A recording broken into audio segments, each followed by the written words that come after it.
नमस्कार मित्रांनो, आज आपण शिकणार आहे की ड्रेस घालून आपण भांडण कसं करायचं। सर्वात आधी तर आपले जे हे केस आहेत हे छान व्यवस्थित मागे व्यवस्थित बांधून घ्यायचे, कारण की कसं आहे की केस मध्ये आले तर आपण डिस्टर्ब होऊन जाऊ भांडण करताना। त्यानंतर ह्या ज्या बांगड्या आहेत हाताच्या ह्या अशा मागे करून घ्यायच्या। त्यानंतर ही जी ओढणी आहे ही अशी व्यवस्थित बांधून घ्यायची। त्यानंतर आपल्या हातात एखादी वस्तू असायला हवी, कारण की भांडण करताना समोरचा व्यक्ती आपल्याला घाबरायला पाहिजे।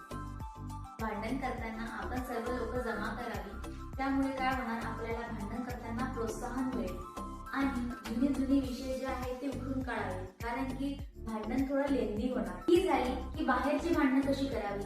आता मी तुम्हाला सांगणार आहे की आपण घरातली भांडणं कशी करावी। ते काय आहे ना, आमच्या घरात भांडणच होत नाही, त्यामुळे तुम्हाला काही सांगण्याचा प्रश्न नाही। तुम्ही का हसले, पहिले सांगा तुम्ही का हसले। तो आधी मोबाईल बंद करा, मग मी तुम्हाला सांगते। आधी मोबाईल बंद करा।